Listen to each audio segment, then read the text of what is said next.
আসসালামু আলাইকুম। ডাক্তার সোহান বলছি। একটা জিনিস ভাবলাম, বাংলাদেশের মানুষের পেটে যে পরিমাণে গ্যাস আছে, এটা যদি অন্য কোনো দেশ জানতো তাহলে দেখা যাচ্ছে আমাদের দেশে দখল করতো গ্যাসের জন্য। এই যে গ্যাস, সাধারণ রোগীরা যেটা বলে, আমরা যেটাকে বলি ডিসপেপসিয়া, অনেক সময় অ্যাবডোমিনাল ডিসকমফোর্ট বা হার্টবার্ন, বুক জ্বালাপোড়া করা। তো কয়েকটি নিয়ম যদি আমরা মানি, আমরা কিন্তু খুব সহজেই এই জিনিসটা থেকে নিজেদের হেফাজতে রাখতে পারি। এটাকে আমি তিনটা ভাগে ভাগ করি। প্রথম হচ্ছে, আমাদের খাবারের সময় কিছু নিয়মকানুন মানতে হবে। যেমন আমরা অনেক সময় কি করি, পুরা পেট ভর্তি খাবার খেয়ে ফেলি। কিন্তু নিয়ম যদি আমরা এরকম মানি যে খাবারের পেটের যে 3 ভাগের 1 ভাগ আমরা খাবো, 1 ভাগ ফাঁকা রাখবো, আর 1 ভাগ পানি দ্বারা মানে পেটটা ভরবো।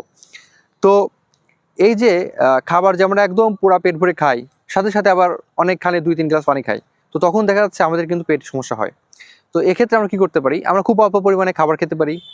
হ্যাঁ, এবং পানিটা খাবারের 1 ঘন্টা বা 2 ঘন্টা পরে খাবো। মানে পেট ভর্তি করে যে পানি, এটা 1 বা 2 ঘন্টা পরে খাবো। এবং খাবারের সময় যদি পানি খাওয়ার দরকার হয়, তখন অল্প পরিমাণে আমরা কিন্তু পানি খেতে পারি। যখন এরকম রাতে খাবার খাই, তো দেখা যাচ্ছে রাতে খাবার খাওয়ার সাথে সাথে আমরা যখন বিছানায় শুয়ে যাই, আমাদের পাকস্থলী থেকে এই খাবারগুলো কিন্তু উপরের দিকে অনেক সময় উঠে। হ্যাঁ, সেক্ষেত্রে আমাদের হার্টবার্ন হয় বা বুক জ্বালাপোড়া করে। তো এই নিয়মগুলো আমরা অবশ্যই খাওয়ার সময় একটু মানার চেষ্টা করব। 2 নম্বর হচ্ছে খাবার। দেখা যাচ্ছে আমরা অনেক বেশি যদি 3-4 বেলা চা খাই বা কফি খাই, বা অনেক সময় খুব বেশি পরিমাণে ভাজা পোড়া খাই, তখন কিন্তু আমাদের এই ধরনের সমস্যা হতে পারে। যদি খুব বেশি আমাদের দরকার হয়, খাওয়ার ইচ্ছা হয়, সেক্ষেত্রে আমরা খুব অল্প পরিমাণে কিন্তু এগুলা খাবারগুলো খেতে পারি। 3 নম্বর হচ্ছে ঘুম। হ্যাঁ, যদি আমরা ঠিক মতো পরিমাণে না ঘুমাই বা অনেক বেশি স্ট্রেস নেই, দুশ্চিন্তা করি, সেক্ষেত্রে কিন্তু আমাদের পাকস্থলীর যে এই অ্যাসিড সিক্রেশন কিন্তু বেড়ে যাবে।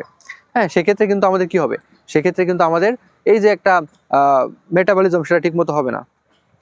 এজন্য আমরা যখন হচ্ছে এরকম আমাদের নিয়মিত ঘুম হবে না, বা আমাদের স্ট্রেস বা পরিশ্রম খুব বেশি হয়ে যাচ্ছে, তখন কিন্তু আমাদের এরকম গ্যাসের সমস্যা হতে পারে।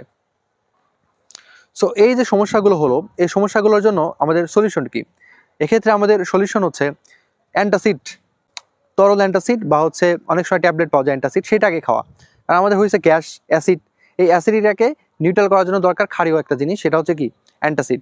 আচ্ছা, তো কিছু রেড মার্ক আছে বা ওয়ার্নিং সাইন আছে, যেগুলো থাকলে এই গ্যাসের সাথে সাথে আমাদের ডাক্তারের পরামর্শ অবশ্যই লাগবে।